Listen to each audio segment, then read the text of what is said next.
Today's patients want the convenience, timely support, and accountability that technology brings. And they also want individualized, patient-centered care and a non-judgmental, compassionate practitioner, which up until recently was only possible through in-person sessions. Motivational interviewing has been used over the last several decades by practitioners as a way to deliver individualized, patient-centered care. MI is defined as a particular way of talking with people about change and growth to strengthen their own motivation and commitment. Motivational interviewing practitioners communicate in a way that emphasizes partnership, acceptance, compassion, and empowerment. They ask questions that elicit the patient's personal reasons for change, and they put the patient in the driver's seat, deciding the best way forward with a behavior change of their choosing.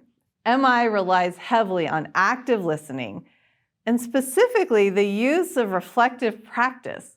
Practitioners use affirmations to acknowledge their patient's strengths, while also using reflections and summaries as active listening techniques, which highlight key pieces of what the patients shared. With advances in technology, those promoting health-supporting changes have more options than ever to provide that individualized, patient-centered care using all these digital platforms.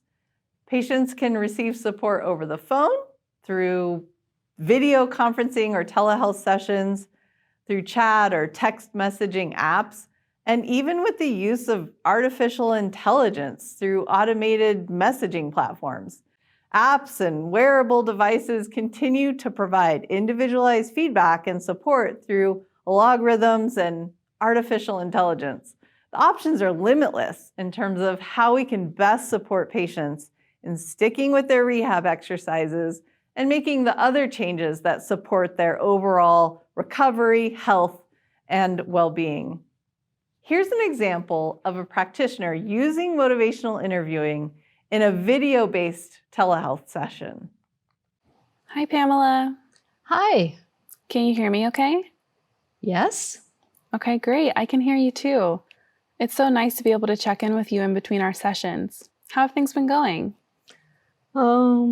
Pretty good, I guess. Yeah, what's going on?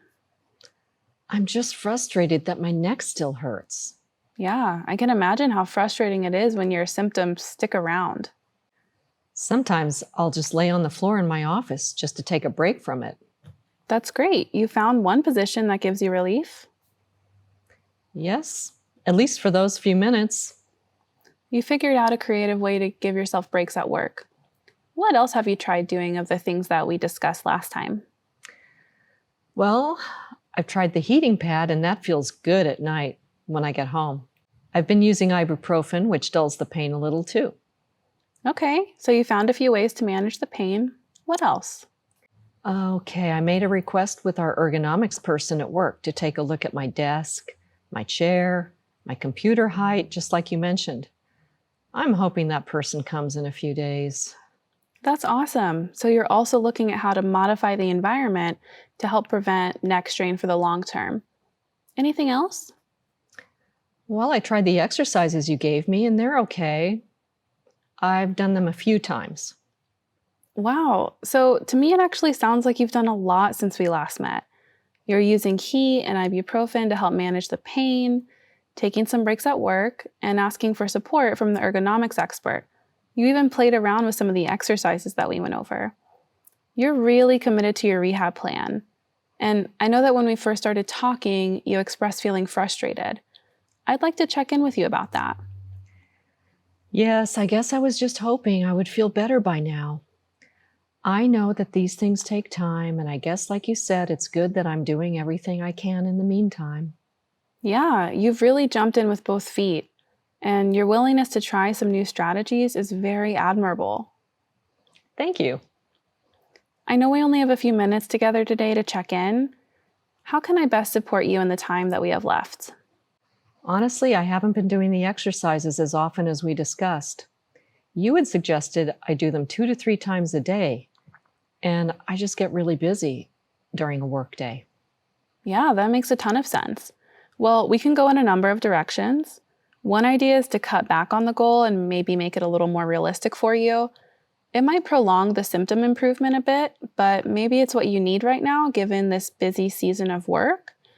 Another option would be to explore some strategies that might help you be more consistent with the exercises. So basically, we would keep the same goal, but maybe brainstorm some ways of remembering to do them or trying to fit them in somewhere else in your day. Or maybe you have another route you want to take, something else you'd like to try. I'm open to other possible directions. I really do want to get better, so maybe we should explore ways I could try to be more consistent. Yeah, that sounds good. Do any strategies jump in your mind that might work? I know last time we talked about setting phone alarms. Those are easy for me to just silence and ignore. I might need to set them for different times of the day when I'm less busy at work or home. Really good awareness about that. Not everything works for everyone, so sometimes it can feel like a trial and error type of thing. What times of day might be better for you? Oh, I don't know. Probably not right after work because I watch my grandkids most afternoons. I'm tired at night, but I could probably do them twice in the evening, like around 7 p.m. and 10 p.m. Yeah, that could work. I also have another idea in terms of reminders that might help. Can I share it with you? Sure, that'd be great. That app we had you download is another great way to stay on track.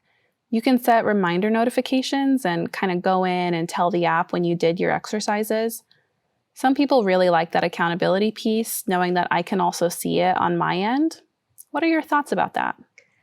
I like that idea. It's got a human piece to it. I like knowing that you can see when I get them done.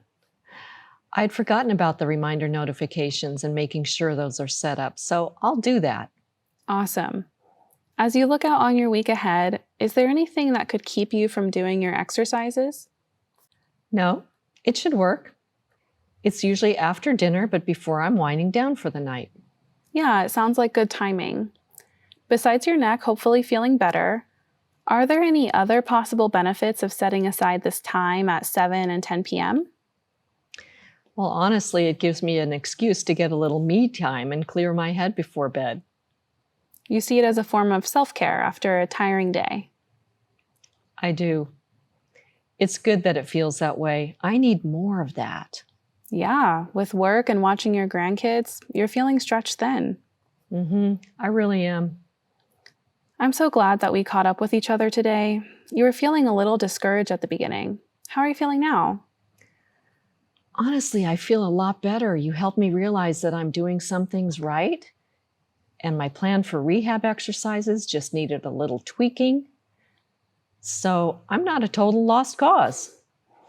I'm really glad to hear it. You're committed to getting better, and that goes a long way. In this video, you witnessed the rehab professional successfully apply motivational interviewing using video conferencing. The practitioner was able to read the patient's body language and nonverbal communication, and so better address the patient's needs. The practitioner used motivational interviewing techniques like reflective listening and affirmations. Plus, the practitioner attempted to communicate partnership and acceptance. The patient was encouraged and invited to share what type of support was needed. When the practitioner asked the patient for their ideas and suggestions, it empowered the patient. She felt respected and trusted as an expert of her own body and her own life. Well, there are often connectivity issues or challenges with sound quality and video conferencing as a whole. This form of communication has opened up an avenue for the delivery of effective patient-centered care that can ultimately increase patient motivation.